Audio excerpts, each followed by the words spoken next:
Bien, bonjour à tous, merci beaucoup Romain pour l'invitation. Euh, Est-ce que vous voyez mon écran? Oui, Est-ce que vous voyez le diapo en entier? C'est correct? très bien. Ok, ben on va pouvoir commencer. Donc la présentation va être courte, mais vous avez beaucoup de ressources en fait sur le site du CRESEB. Et du coup, après l'échange, on vous invite bien sûr à pouvoir creuser avec ça. Ce travail qui a été soutenu par la région Bretagne, on l'a réalisé avec deux partenaires, donc le GERDAL, qui est aujourd'hui représenté par Marion, et le travail a également bien sûr mobilisé Claire Ruot, et puis l'ESA, que je représente aujourd'hui, mais on a aussi mobilisé des étudiants de l'ESA et ma collègue Nejla Benarfa. Alors, quelques mots d'introduction du contexte dans lequel on se situe. Il est marqué par, d'une part, la montée d'injonctions relatives aux pratiques des éleveurs, des injonctions relatives à l'impact des pratiques sur l'environnement, le bien-être animal, le climat, et en même temps, à une dégradation du prix du lait et des revenus des éleveurs, et un contexte général qui est marqué par des rapports déséquilibrés dans les filières, avec globalement plutôt une captation de l'augmentation de la productivité par l'aval des filières et peu par l'amont des filières. Et du coup, la question qui se pose de notre point de vue, c'est celle qui est écrite en bas de cette diapositive. Comment concilier d'un côté une meilleure valorisation des produits laitiers, en particulier une meilleure rémunération des éleveurs, avec la prise en charge des demandes sociétales et en particulier l'évolution des pratiques en faveur de la protection des ressources naturelles. Donc, c'est la problématique à partir de laquelle nous avons travaillé dans le projet Val Réseau. Alors, le contexte, il est également marqué depuis 2016 par un foisonnement d'initiatives qui visent justement à segmenter le marché du lait ou des produits laitiers, notamment à partir d'initiatives qui valorisent d'une manière ou d'une autre des pratiques plus respectueuses de l'environnement. Alors, ces initiatives, elles sont très contrastées, notamment du point de vue des reconfigurations de filières qui sont présentes ou pas, du point de vue du type de pratique valorisée, du point de vue du niveau d'engagement dans des cahiers des charges plus ou moins exigeants. Du coup, les objectifs du projet Val Réseau, ça a d'abord été de décrire la diversité des initiatives ou des dispositifs qu'on a pu recenser. Ça a été une dimension importante de notre travail qui a abouti à la production d'une typologie qu'on va vous présenter rapidement. Deuxième objectif, c'était d'éclairer les conditions de coopération entre les acteurs. Puisqu'on va le voir, en fait, toutes ces initiatives, elles impliquent un élargissement des liens que des groupes d'agriculteurs vont nouer avec d'autres acteurs. Ça va être des opérateurs d'aval, des collectivités locales, des experts. Et du coup, pour mettre en œuvre les initiatives, il faut faire un certain nombre de choses. Il faut en fait articuler des connaissances, des expertises et organiser ces échanges. Et donc, quand on parle de conditions de coopération, en fait, ça nous amène à proposer des enseignements méthodologiques pour conduire ce type d'initiative. Troisième dimension de notre analyse et de nos objectifs, c'était aussi de dégager ce qu'on va appeler des facteurs qui contribuent à la réussite de ces démarches. Parce qu'une chose est quand même importante à avoir en tête, c'est que tout ne dépend pas en fait de la bonne volonté et du travail des éleveurs ou des parties prenantes des initiatives. Il y a certains contextes dans lesquels mettre en œuvre une initiative qui valorise mieux le prix du lait est très compliqué pour des raisons de contexte marchand, contexte de filière, contextes territoriaux. Donc, on va revenir sur ce qu'on appelle, nous, des facteurs, ou des conditions ou des éléments de contexte qui font que c'est compliqué ou au contraire plus favorable pour la mise en place de ce type de démarche. Alors, dans notre présentation, on reviendra sur ces trois types de résultats rapidement et on vous propose aussi une petite focale sur le rôle que peuvent jouer des bassins versants ou des acteurs territoriaux dans ce type d'initiative. Sur le plan de la démarche, on a travaillé en 3 temps. D'abord, une première phase de repérage d'initiatives. Puis, sur la base de ce repérage, on a élaboré une typologie qui est fondée sur 4 critères que vous voyez inscrits ici. On a ensuite analysé plus précisément 17 initiatives. Cette analyse, elle se base sur des entretiens de parties prenantes, sur des analyses documentaires et pour quelques initiatives, sur la co-animation de la démarche avec les acteurs de terrain. Et donc, le troisième temps de notre recherche a consisté en fait à faire la chronique, à décrire précisément certaines initiatives et à les analyser. Donc, aujourd'hui, on va revenir sur une de ces initiatives dans le détail. Il y en a plusieurs qui font l'objet de monographies dans notre rapport. Alors, premier élément de résultat, on voudrait revenir sur la diversité des initiatives que l'on a rencontrées. Et donc, comme je vous disais, on a identifié 4 grands types d'initiatives. Ces types, ils se fondent principalement sur le type d'acteurs engagés et les types d'acteurs à l'initiative, à l'origine de l'initiative, la façon dont ces initiatives vont recomposer les relations au sein de la filière ou non, et le niveau et la nature des changements de pratiques mis en œuvre. Alors, on va les présenter très rapidement, on pourra revenir dessus si vous le souhaitez. Le premier type qu'on a décrit correspond à des initiatives qui s'inscrivent au sein d'une filière préexistante. Donc, finalement, il y a assez peu de reconfiguration des relations entre acteurs. C'est quand, par exemple, un groupe de producteurs va négocier avec son organisation de producteurs, son OP, et la laiterie à laquelle ils vendent, une segmentation de l'offre de lait basée sur un cahier des charges. Les acteurs à l'origine sont souvent des producteurs, parfois des transformateurs eux-mêmes. Et le plus souvent, on assiste à une évolution des pratiques qui est réelle, mais qui est très accessible pour les producteurs de l'OP. Le cahier des charges est défini en lien avec ce qui se fait dans l'OP et on a une petite progression vers des pratiques plus respectueuses de l'environnement, mais avec une ambition de mobiliser très largement les producteurs de l'OP.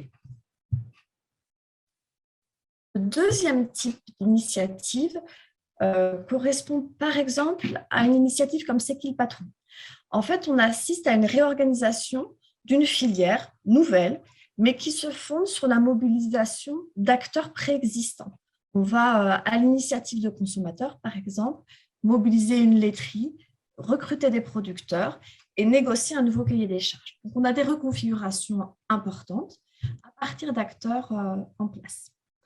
Dans ces démarches, la place des consommateurs est plus importante qu'ailleurs.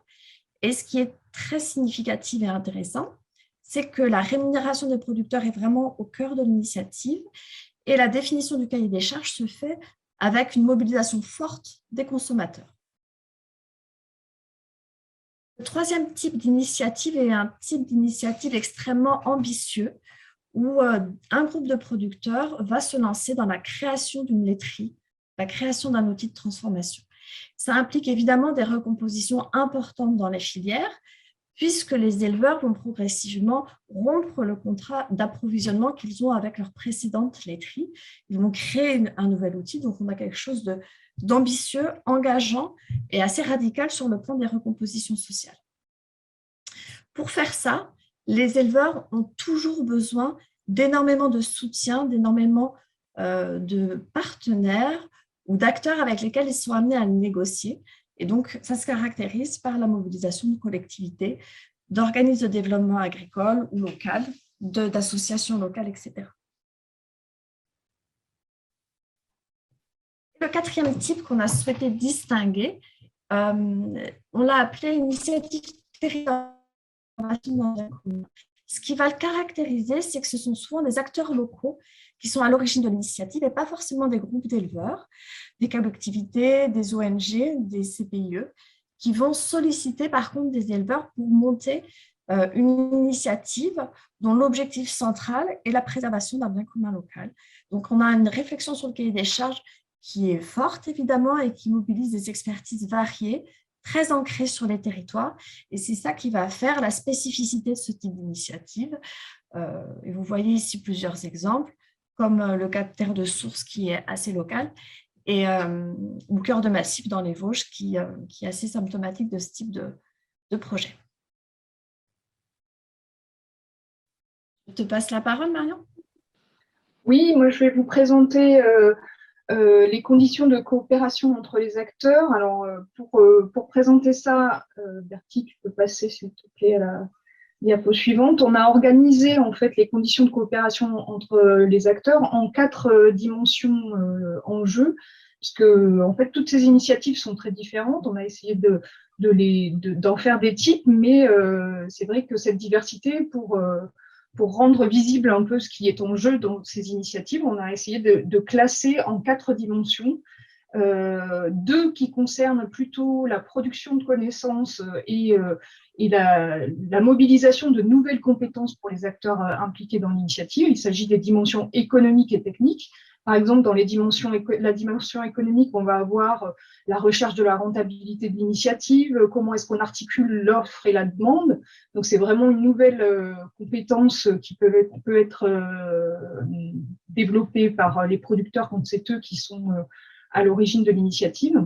Et par exemple, dans les compétences techniques, ça va être la maîtrise de nouvelles façons de produire, si le cahier des charges est vraiment très différent de ce que les éleveurs faisaient au début. Donc, voilà, on a ces deux dimensions qui sont vraiment centrées plutôt sur l'acquisition de nouvelles compétences, de nouvelles connaissances, de nouveaux savoirs.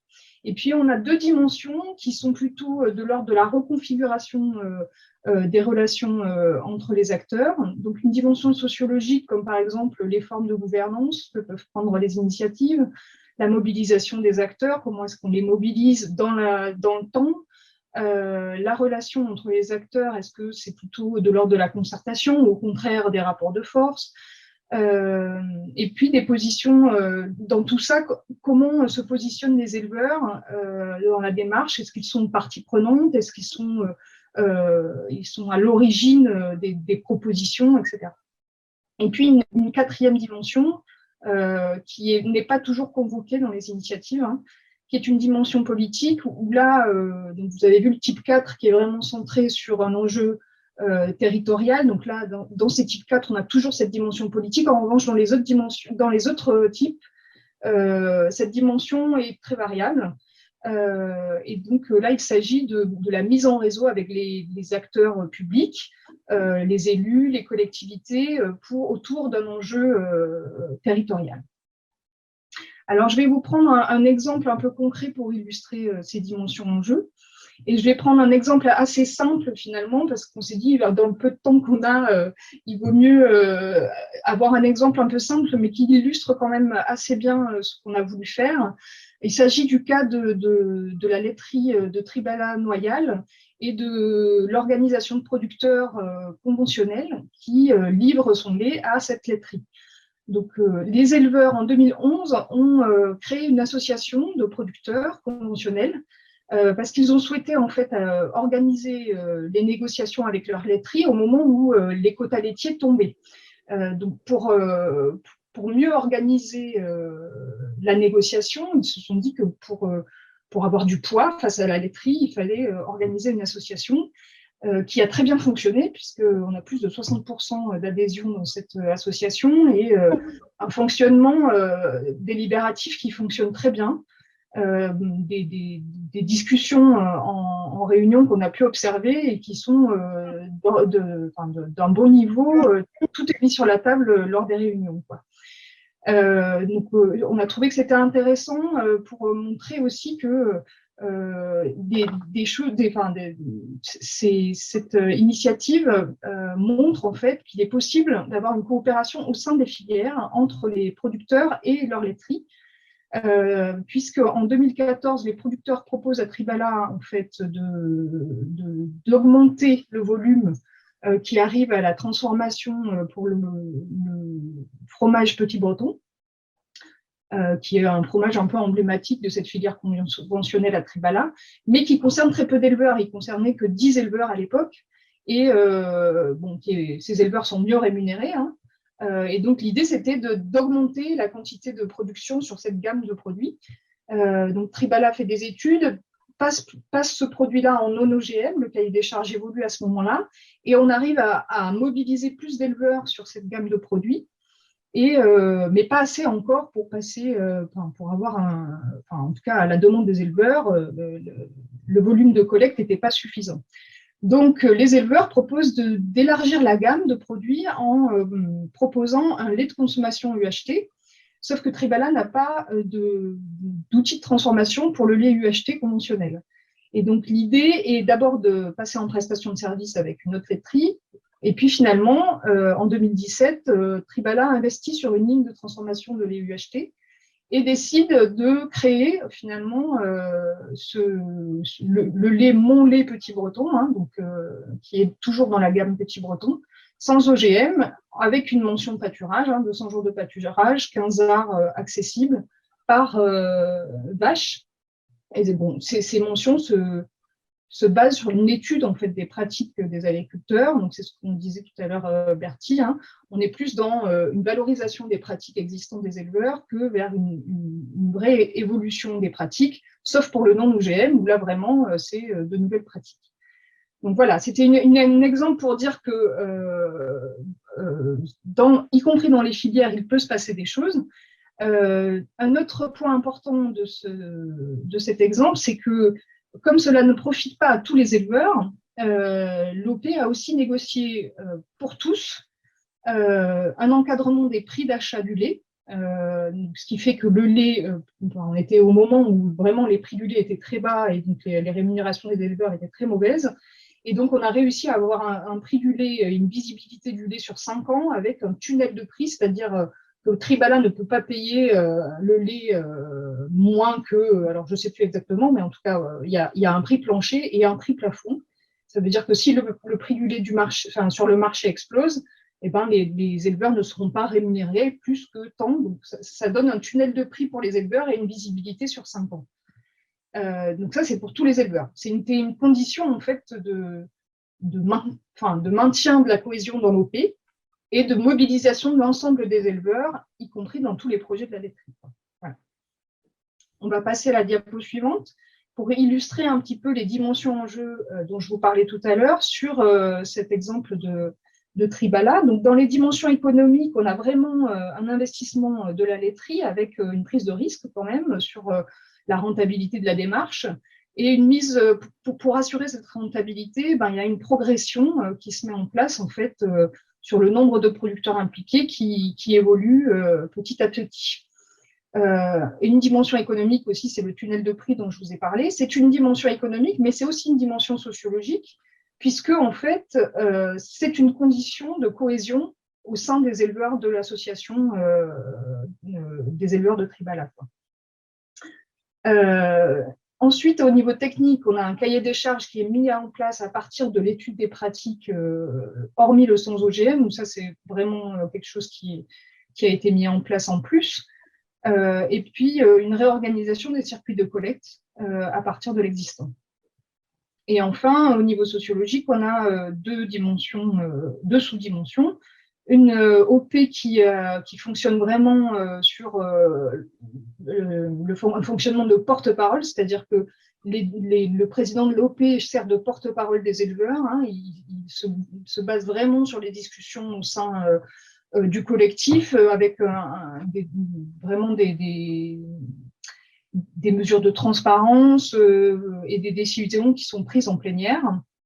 Et puis, un dernier point sur la cohésion, hein, l'idée que les initiatives et les projets doivent permettre un retour financier pour tous, c'est-à-dire que tous doivent pouvoir contribuer au projet de la laiterie. Donc ça, c'est un point également important. Alors, je voulais quand même revenir, comme le disait tout à l'heure Bertie, sur les éléments de contexte qui sont très importants dans la mise en place de ces initiatives.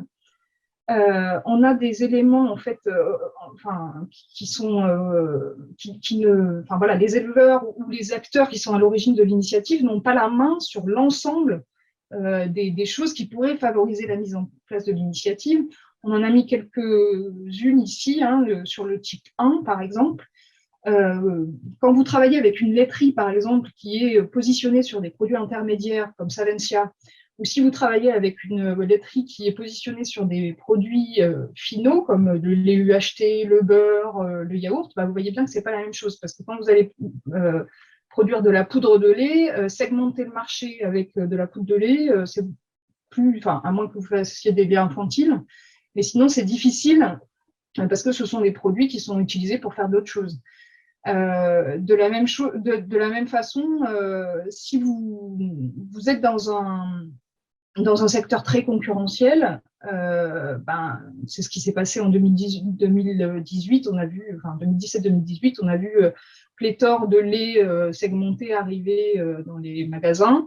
Bon, il s'est trouvé que le lait de Tribala est arrivé pile poil à ce moment-là. Donc là, vous êtes dans un moment où en fait tout le monde fait la même chose et vous différenciez dans ce contexte-là, ça devient beaucoup plus difficile et l'initiative, elle peine à se développer.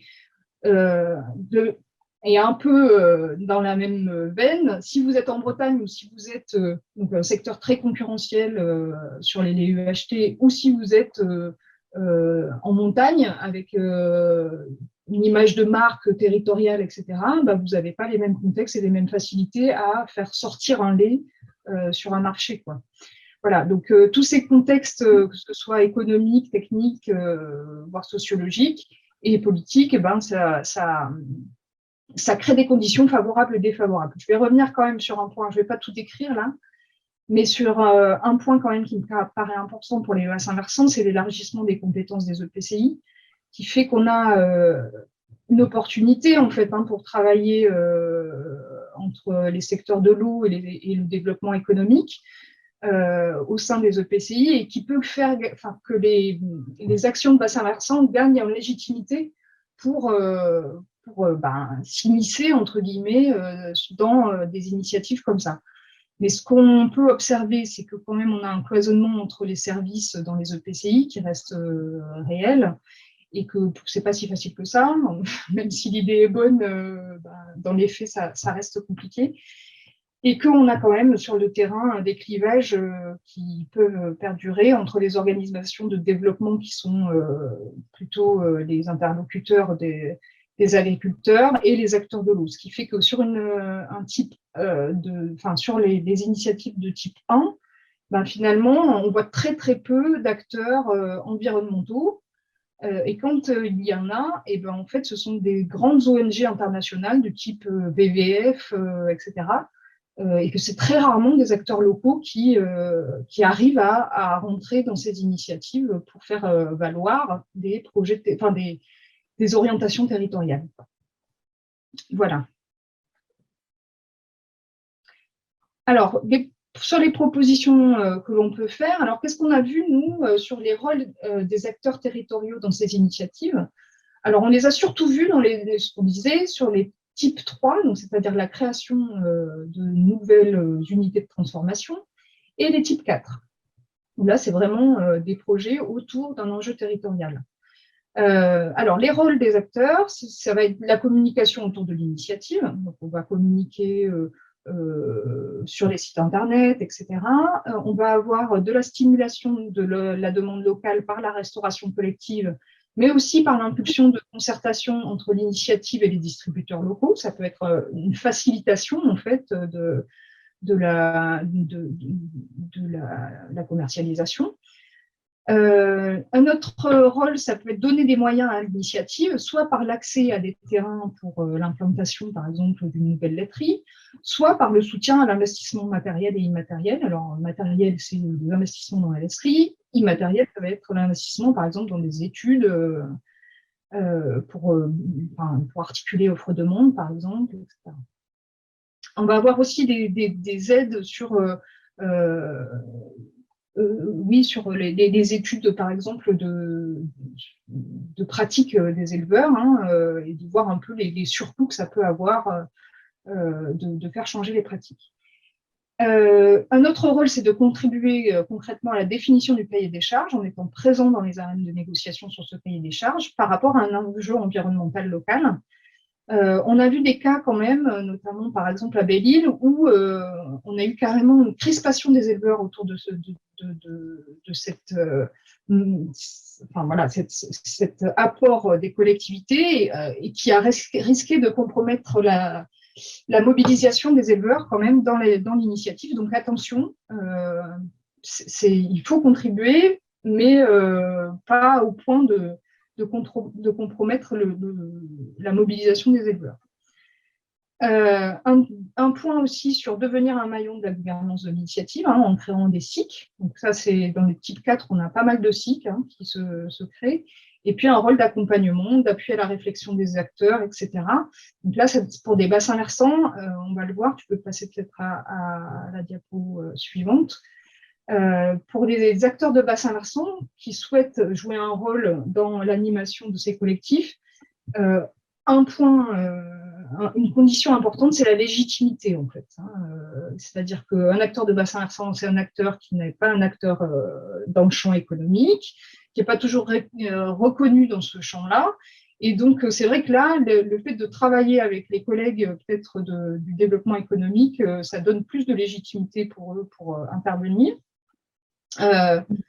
Ils peuvent aussi mobiliser de l'expertise technique et scientifique, et puis peut-être avoir en propre des compétences d'animation qui font que ça assoit leur légitimité. Une autre condition aussi, c'est que, et on l'a vu ça sur plusieurs initiatives, si on s'engage dans l'accompagnement d'une initiative, il faut s'engager dans la durée, parce que ce sont des initiatives qui prennent du temps pour émerger, se pérenniser, etc. Donc, ça veut dire qu'il ne faut pas compter qu'au bout de 3 ans, vous ayez des résultats sur ce type d'initiative. 3 ans, sur le type 1, vous pouvez voir quelque chose bouger. Sur le type 3 et 4, c'est très, très difficile, quoi. Donc, ça veut dire qu'il faut il faut penser ces choses sur le long terme. Et un dernier point sur la légitimité, c'est essayer d'asseoir un partenariat interinstitutionnel avec le développement agricole, avec évidemment les opérateurs, etc. Parce que la légitimité d'un bébé sur ces champs-là, c'est pas si évident que ça.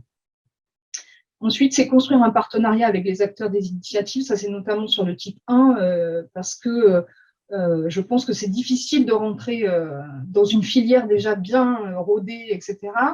Et donc, ça demande en fait des démarches volontaristes de la part des bassins versants pour arriver à toucher les bonnes personnes, trouver les bons interlocuteurs, etc. Donc, ça veut dire peut-être mobiliser, bien sûr, différentes expertises pour attirer l'attention des gens des filières, mais aussi s'appuyer sur les expertises des acteurs des filières, donc agriculteurs et transformateurs, etc.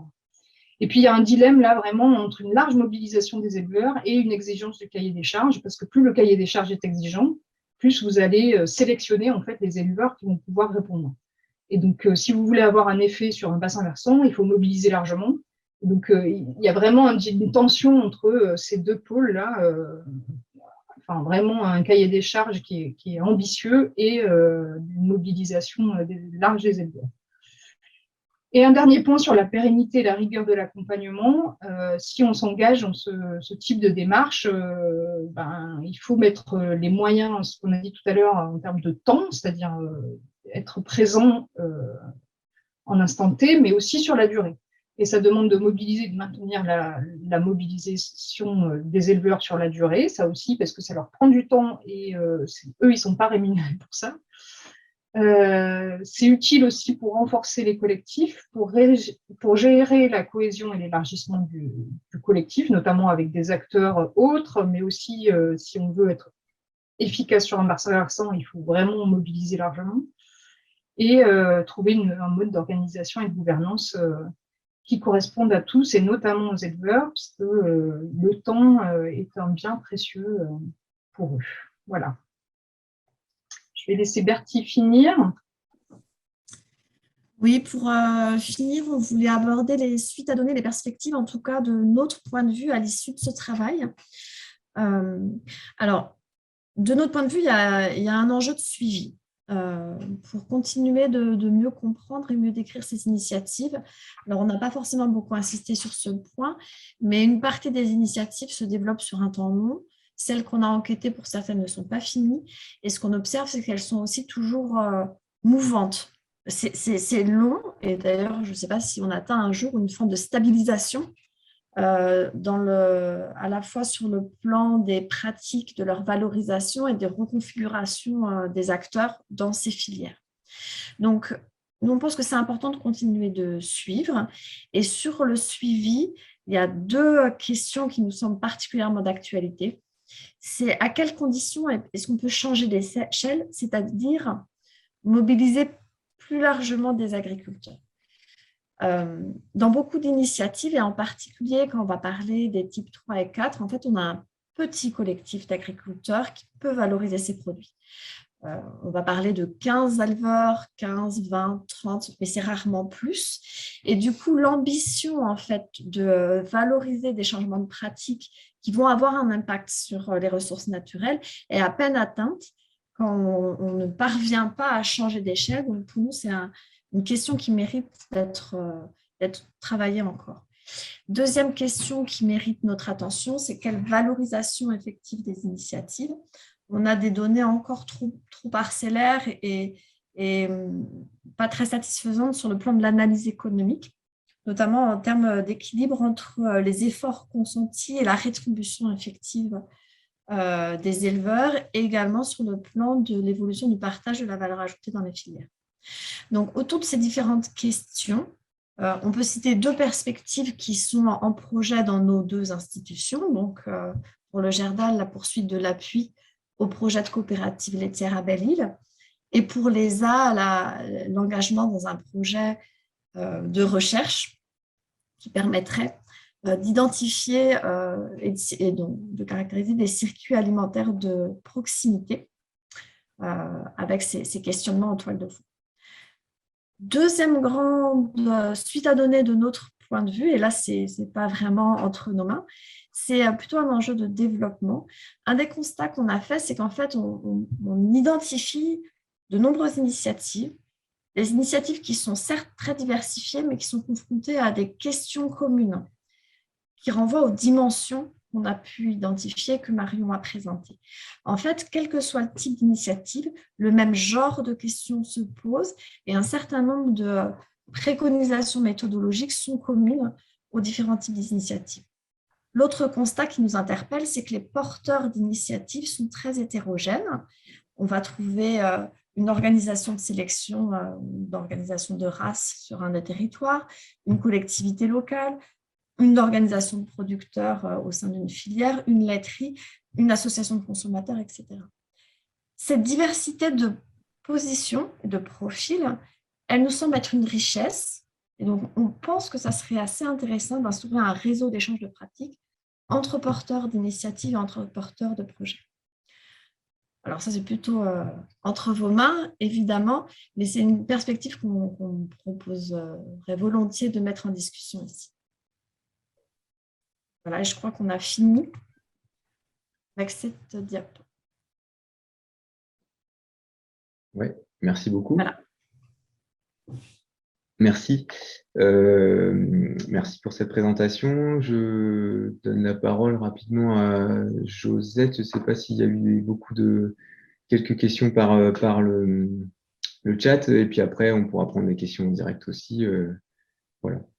Non, il n'y a pas eu beaucoup de questions. Là, j'ai noté la question de Sylvie Leroy, qui est donc l'animatrice sur le stage de Couesnon. Peut-être que Sylvie, tu peux la reposer directement. Ça s'agissait de la question de la cohésion et négociation. Je pense que la réponse était donnée par, par Marion. C'était la question de la négociation pour tous, mais en fait, c'était bien pour le groupe d'agriculteurs conventionnels et pas pour l'ensemble des agriculteurs qui livrent leur lait à Tribala, parmi lesquels il y a des bio et des non-bio. J'imagine que c'était, quand tu disais que les agriculteurs s'étaient engagés à négocier le prix du lait pour tous, c'était pour... Oui, pardon, c'était que les éleveurs de Tribala conventionnels. Conventionnels, oui, c'est ça. En fait, les éleveurs bio, il me semble, à Tribala, sont sur une OP transversale, c'est-à-dire qu'ils ne discutent pas qu'avec Tribala. Ils ont fait le choix, en fait, en bio, de faire une OP une organisation de producteurs qui parle avec les différentes laiteries en Bretagne. Enfin, c'est l'OP Seine-et-Loire, je crois. Alors, elle a peut-être changé de nom depuis.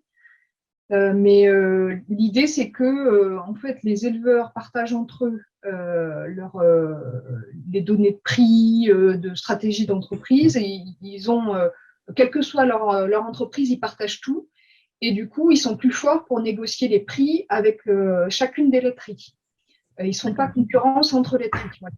Donc ça, c'est l'idée en bio, sauf que ça favorise la négociation, c'est-à-dire le rapport de force. Ça ne favorise pas la coopération entre des éleveurs et leurs laiteries.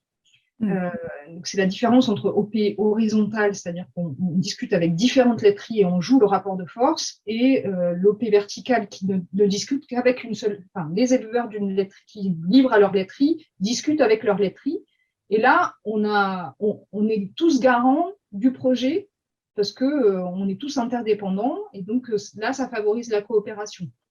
Mais ça a des travers aussi, c'est que du coup, on ne sait pas ce qui se passe ailleurs, et voilà, donc c'est un choix en fait. Et les éleveurs conventionnels de Tribala ont choisi l'OP vertical justement pour être dans une posture de pouvoir proposer des projets, être entendus par la laiterie et coopérer avec leur laiterie. Ok, merci. Est-ce qu'il y aurait d'autres questions en direct cette fois?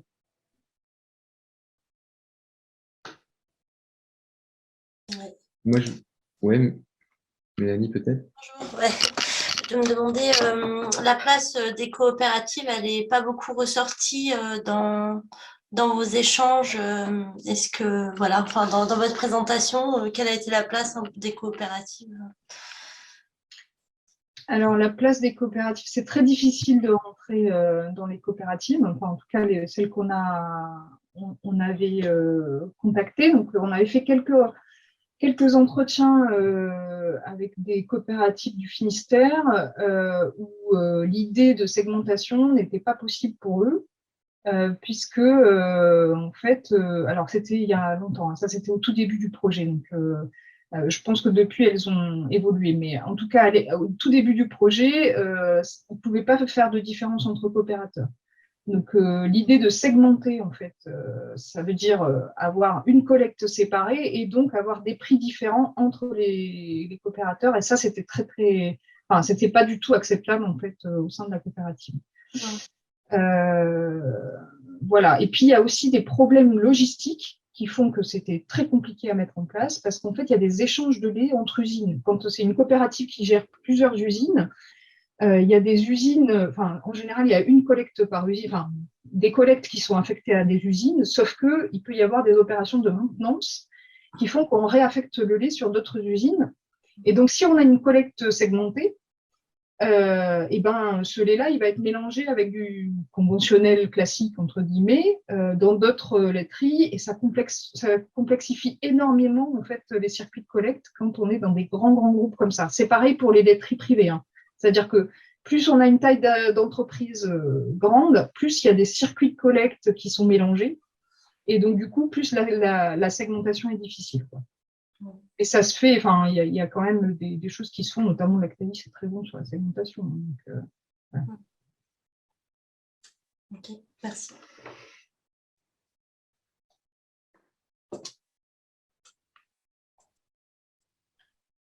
Peut-être que vous pourriez nous préciser, vous avez rapidement évoqué le fait que dans les 17 initiatives, il y avait une partie qui avait été plutôt suivie en recherche-action, c'est-à-dire avec une participation plus active des équipes de recherche au suivi de l'initiative, et puis d'autres qui avaient été suivies avec une posture un peu différente. Du coup, est-ce que vous pouvez nous expliciter un petit peu plus ces deux postures-là qui ont été celles du projet? Oui, au tout début du projet, il était vraiment prévu qu'on fasse de la recherche-action avec Sylvie d'ailleurs, mais ça n'a pas pu aboutir pour des raisons de difficulté en fait, de mise en place du partenariat. L'idée étant vraiment qu'on puisse être au cœur des initiatives pour comprendre en fait les logiques des différents acteurs. Or, parce qu'en fait, c'est des initiatives il y a quand même des enjeux stratégiques pour les différents acteurs. Et quand on n'est pas au cœur des initiatives, le seul entretien est un peu léger, en fait, pour vraiment avoir le raisonnement fin de chacun des acteurs. Donc, on a quand même réussi à mettre en place deux démarches de recherche-action, une à Belle-Île. Alors, Belle-Île en mer, c'est un collectif de 4 à 5 agriculteurs éleveurs laitiers, qui souhaitent, en fait, alors, au tout début, c'est plutôt le CPIE de Belle-Île qui souhaite en fait maintenir l'agriculture sur son territoire pour des raisons de biodiversité. puisque l'agriculture est le seul moyen de maintenir les paysages sur l'île, qui font la richesse en biodiversité de l'île, quoi. Donc l'idée, c'est de favoriser le maintien de ces éleveurs qui sont tous à la limite, qui sont un peu âgés quand même, donc il faut assurer la pérennité des fermes là-bas et la reprise. Et donc l'idée, c'est d'avoir un prix du lait qui est rémunérateur, toujours dans la même période où le prix du lait s'était écoulé, et d'assurer une visibilité pour les éleveurs qui reprennent sur l'avenir, quoi. Et donc le CPIE est très lié en fait au monde agricole là-bas, c'est quasiment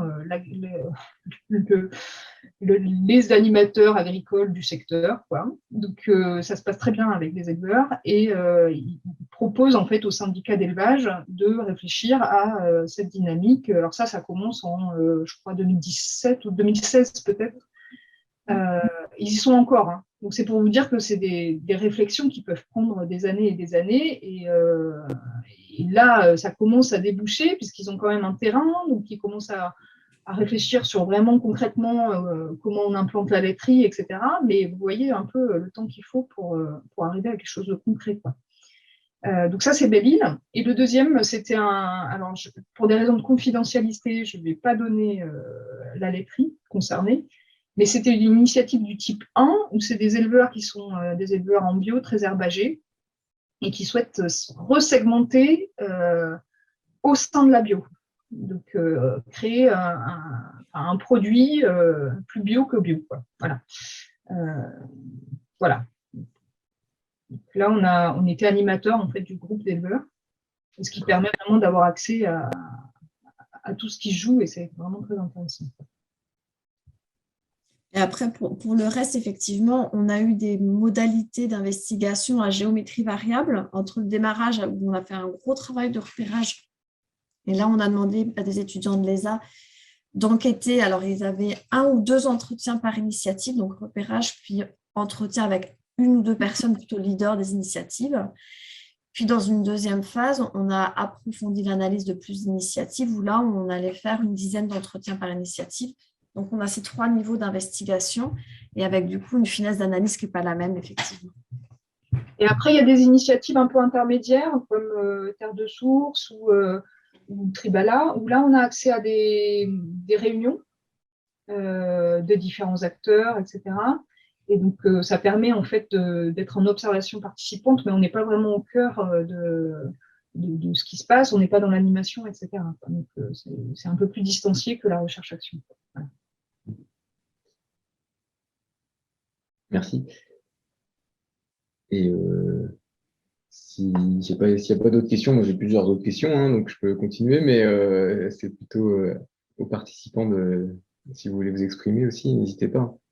J'avais une question sur la partie, c'est un petit peu la partie sur laquelle on réfléchissait à l'époque sur le Quédon, mais du point de vue environnemental, est-ce qu'il y a une évaluation? Est-ce que c'est plus facile? Vous avez un petit peu répondu pour le type 1 qui correspondent à des initiatives où le pas à franchir n'est pas très important pour respecter le cahier des charges, mais pour les autres types d'initiatives, est-ce que vous avez analysé les cahiers des charges? Est-ce que on a des choses vraiment intéressantes sur le plan environnemental? Parce qu'effectivement, le propos des collectivités, c'est plutôt d'accompagner les exploitants pour faire évoluer leurs pratiques dans des objectifs d'environnement, en particulier qualité de l'eau, hein.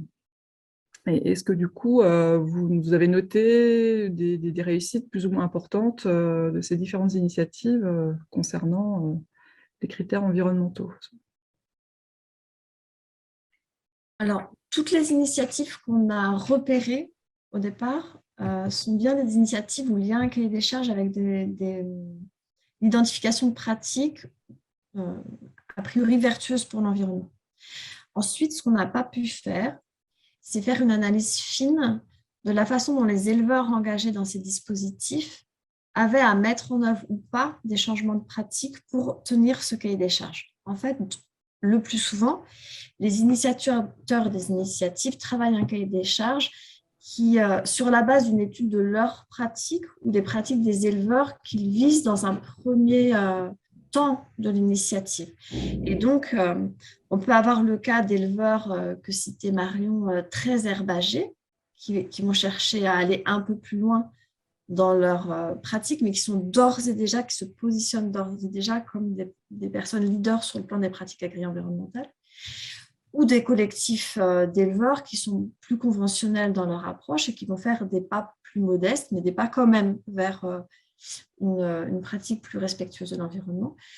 Donc, le niveau d'exigence du cahier des charges nous permet difficilement de juger sans une évaluation un peu précise du changement de pratique mis en œuvre par les leaders. De manière générale, on peut estimer qu'il n'est pas forcément très important. Ce qui est en jeu, c'est surtout la capacité de mobilisation ensuite pour entraîner des changements de pratique pour une partie plus importante des éleveurs. Donc, en fait, l'évaluation, il faudrait la faire en plusieurs temps pour bien travailler. Et ça, on n'a pas pu le faire. Et en plus, on peut faire l'hypothèse, mais bon, ça, c'est un peu fumeux peut-être, mais en fait, dans ces initiatives, ce qu'on voit en tout cas, c'est que le plus difficile, c'est la mise en place du partenariat. La mise en place, l'entretien dans le temps, etc. Et le cahier des charges de l'initiative vient cristalliser des moments de tension, justement, là-dessus. Donc, par exemple, à Belle-Île, pour l'instant, le cahier des charges, on n'en parle pas trop. On a laissé de côté. On construit le collectif, on construit l'initiative, etc. Et on se dit qu'on viendra au cahier des charges plus tard. Donc, en fait, tout est mis toute l'énergie est mise sur le maintien du collectif, la cohérence du collectif, etc., etc. Et ensuite, l'énergie viendra sur le cahier des charges. En tout cas, c'est ce qui est prévu dans le plan de travail, parce que c'est des moments très, très énergivores pour tout le monde, y compris les éleveurs qui y passent beaucoup de temps. Et, par exemple, il y a un autre exemple, c'est Entram, la laiterie Biodumaine, où là, les éleveurs ont un cahier des charges très, très poussé, lait de foin. Et ben, en fait, ce cahier des charges, il a fait de la sélection. C'est-à-dire que les éleveurs qui ne voulaient pas y aller, et ben, ils sont sortis du collectif. Donc, ça veut dire que c'est un point de sélection des éleveurs. Donc, on voit bien que c'est vraiment un point de tension qu'il faut gérer dans ces initiatives et qui est vraiment très difficile à gérer sur la mobilisation. Et finalement, si ce cahier des charges il est défini assez vite, on va aller plus vite vers le changement. Est-ce qu'il y a peut-être moins d'agriculteurs mobilisés, mais on va partir plus vite, enfin l'initiative va se mettre plus vite en place peut-être, et alors qu'on peut imaginer qu'à Belle-Île, s'ils ne sont pas encore arrivés au cahier des charges, à la rédaction du cahier des charges, il peut y avoir un essoufflement peut-être aussi. En fait, à Belle-Île, ils n'ont pas droit à l'essoufflement. Ils sont trop peu nombreux pour avoir un essoufflement. Ils n'y ont pas droit. Donc, s'ils arrivent à l'essoufflement, et l'initiative est morte, quoi. Donc, c'est toujours ça, c'est toujours le dilemme à gérer, quoi. Mais l'autre point important peut-être qui ressort de nos observations, c'est que en fait, ce qui est le plus compliqué, c'est pas tellement, ce qui est le plus énergivore ou qui demande le plus d'investissement, c'est pas vraiment le cahier des charges. Peut-être que les agriculteurs et les autres parties vont trop vite là-dessus, d'ailleurs, on peut se poser la question, mais c'est tout le reste. Et là, il y a vraiment énormément de travail sur le positionnement, ce que décrivait Marion, hein, positionnement sur le marché, reconfiguration des filières, de la logistique, permis de construire, conception de la laiterie pour ceux qui n'ont plus une laiterie. Et en fait, dans toutes les initiatives, l'énergie, le temps et l'expertise des parties prenantes est focalisée sur beaucoup de dimensions et souvent plus sur des dimensions relatives à la construction de la filière, au partage de la valeur et aux aspects de transformation du lait que sur des aspects de pratiques agricoles et environnementales. Donc, dans ces initiatives, ce qui semble le plus difficile à conduire, ce n'est pas l'aspect relatif aux pratiques, en tout cas dans ce qu'on a observé.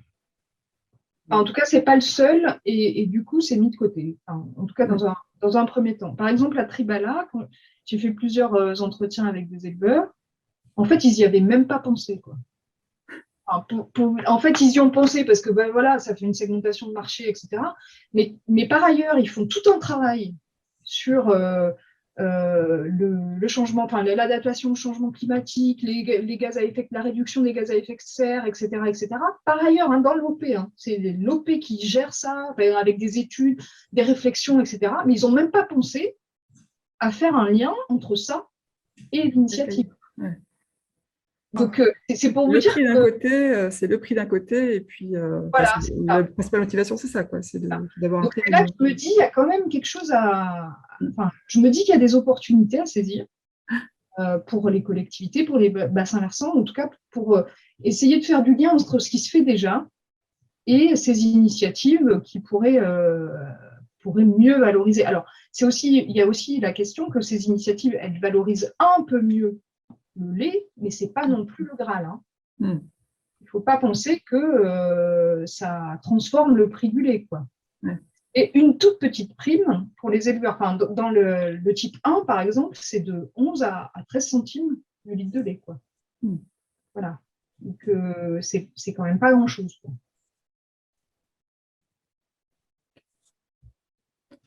Mais donc, s'ils ne le font pas pour le prix, ils le font pour quoi? Là, ils le font pour le prix quand même. Hein. Pour le prix quand même, quoi, même si c'est pas grand-chose, quoi. Oui, oui. Bah, en fait, ça couvre, enfin, sur le non-OGM, ils ont fait le calcul de la prime sur le surcoût théorique de l'alimentation non-OGM. Mais en fait, ce qu'on n'a pas mesuré, parce que ça revient à ce que disait Bertie, c'est qu'un éleveur, quand il passe au non-OGM, il peut aussi faire le choix de ne pas acheter du colza non-OGM et de passer à des systèmes plus herbagés. Et on ne sait pas s'il fait ça ou si il achète du colza. Donc, en fait, il faudrait faire une étude sur ce type de changement de cahier des charges pour voir en fait quelles sont les pratiques réelles des éleveurs une fois qu'ils sont passés dans ces cahiers des charges. Ouais. Est-ce que ça prône pas aussi pour du coup des démarches, mais je crois que c'est un peu ce qui se fait sur Terre de Source notamment, qui permettent de cranter progressivement, quoi, plutôt type démarche de progrès, c'est-à-dire qu'on a une base assez large qui permet de rentrer, d'embarquer, de maintenir la dynamique pour embarquer beaucoup de monde.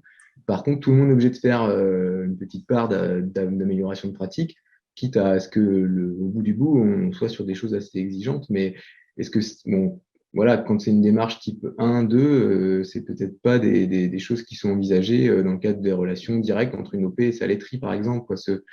Enfin, si, moi, j'imagine des types démarches de progrès, ça doit pouvoir se gérer comme ça, non?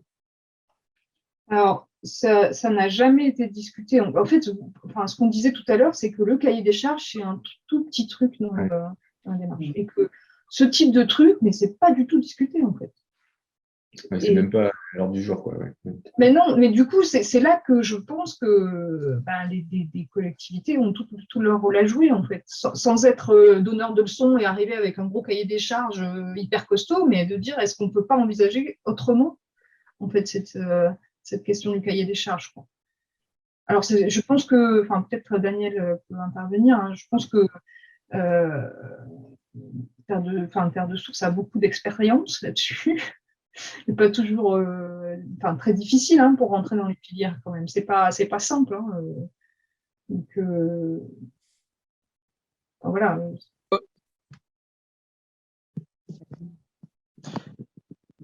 Oui, je peux peut-être intervenir là-dessus, mais en fait, c'est un point effectivement crucial, c'est de mettre en relation le surcoût du cahier des charges avec la valorisation qu'on peut attendre.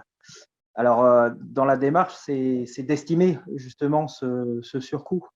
Et dans la démarche de progrès, nous, ça constitue quand même une difficulté dans le sens où il y a beaucoup de situations, en fait, et c'est une démarche de progrès qui vise à globalement réduire la consommation d'intrants, donc azotés, phyto, et qui a plusieurs chemins, plusieurs trajectoires pour y arriver. Et donc, il n'y a pas de cas unique. Voilà, donc du coup, mais c'est l'essentiel, effectivement, de travailler sur la partie surcoût. Alors, on le fait filière par filière.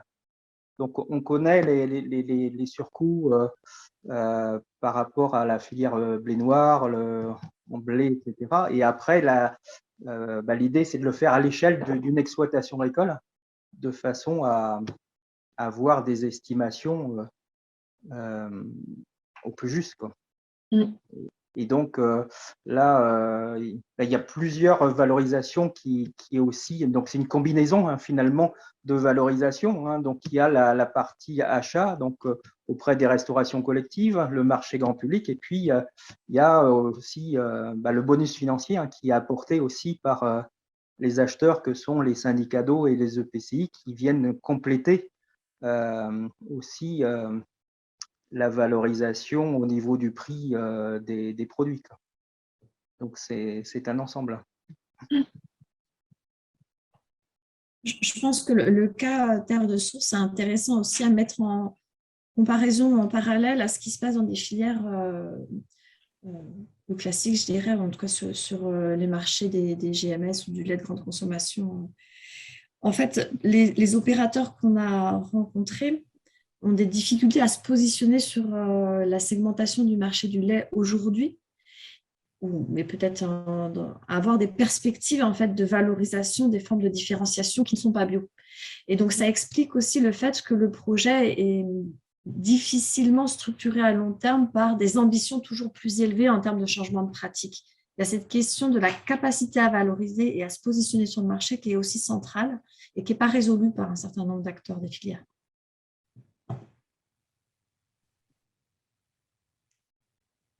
Okay. Et ce qui reste, c'est un peu comme à la radio, là, c'est questions courtes, réponses courtes. Maintenant, si vous voulez une dernière petite question, parce qu'on arrive au bout de l'heure qu'on s'était donnée.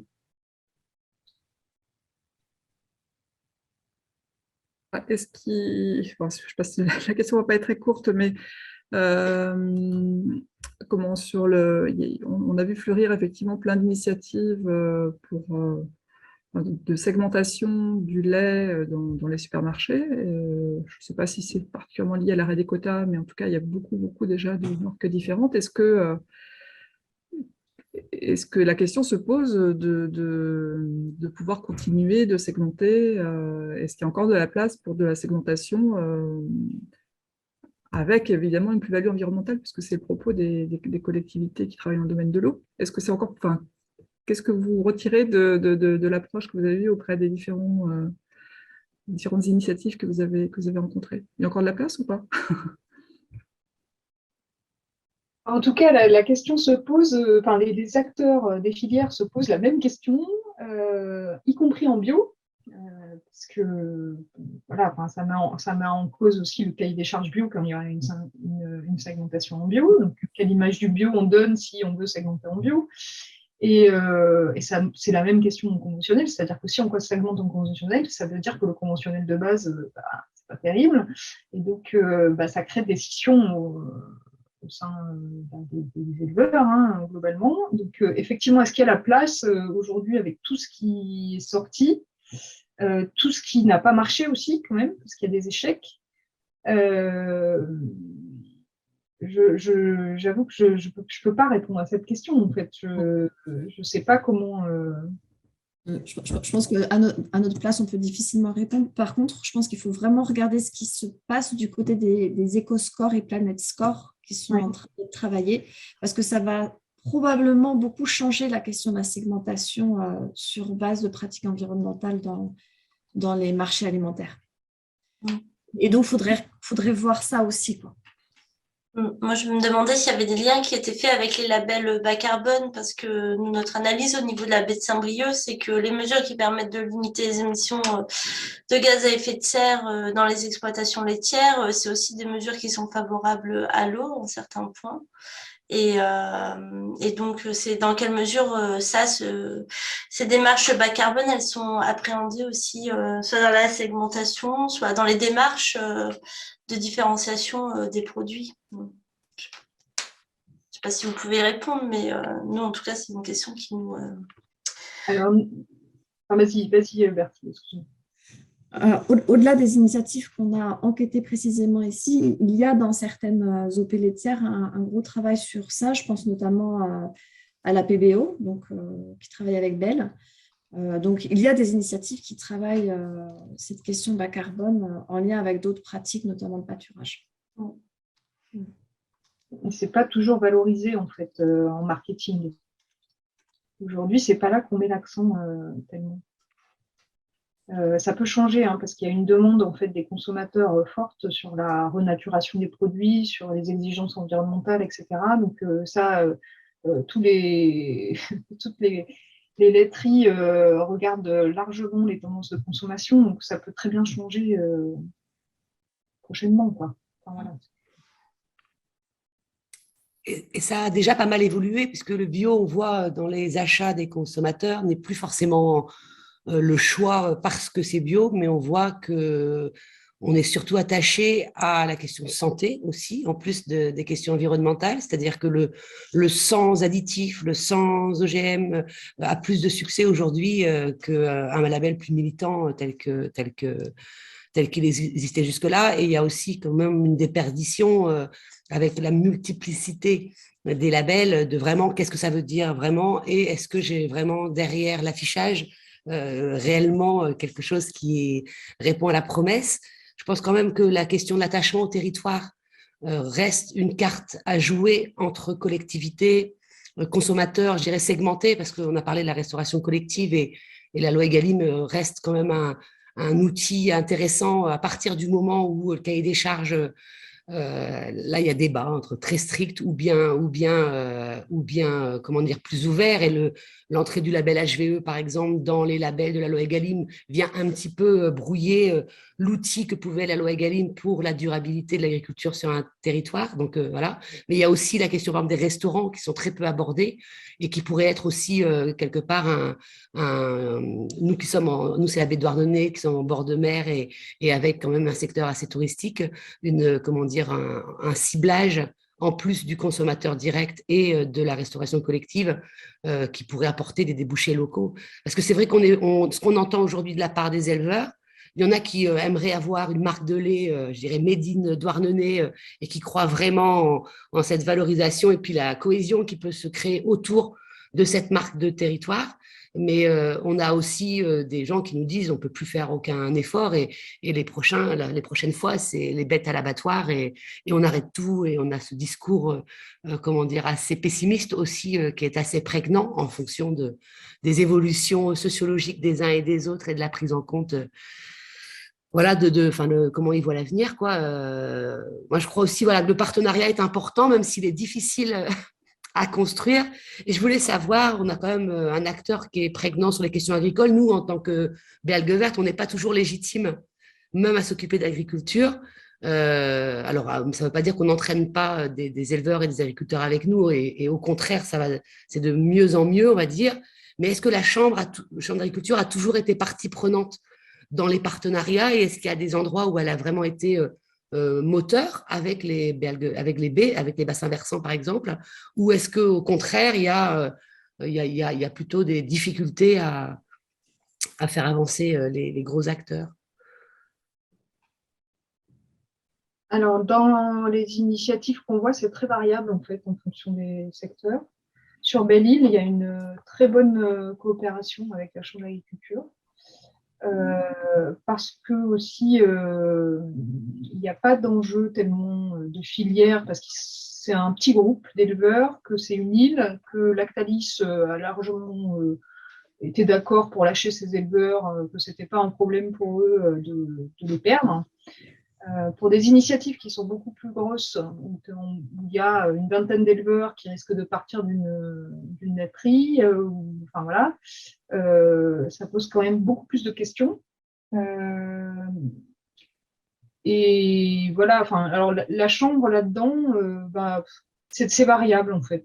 Ça dépend des partenariats locaux qu'elle a tissés avec les BV ou avec des acteurs environnementaux concernés. Je ne peux pas répondre de façon plus précise que ça, en fait. C'est assez variable. Ok, merci à toutes et tous. Je vais être obligé de mettre fin quand même si on respecte le timing aussi, mais merci pour les dernières interventions aussi. Tout était intéressant, mais on s'était donné un créneau d'une heure, on va essayer de le tenir à peu près. Il me reste à vous remercier encore tous de votre participation. C'était intéressant, j'ai aperçu qu'il y avait des acteurs assez variés là qui s'étaient connectés, donc du coup, ça veut dire que le sujet a interpellé au-delà des acteurs de bassin versant stricto sensu, donc c'était aussi intéressant pour nous de constater ça. Donc, merci encore. N'hésitez pas à aller voir sur le site du CRECEP si vous voulez avoir des détails sur ce projet-là. Il y a le rapport complet, des fiches d'études de cas. Il y a également un article qui permet d'aller un peu plus loin. Et puis on reviendra vers vous sur peut-être d'autres nouvelles sur les valorisations autour de ce projet s'il y en a dans le cours de l'année. Voilà.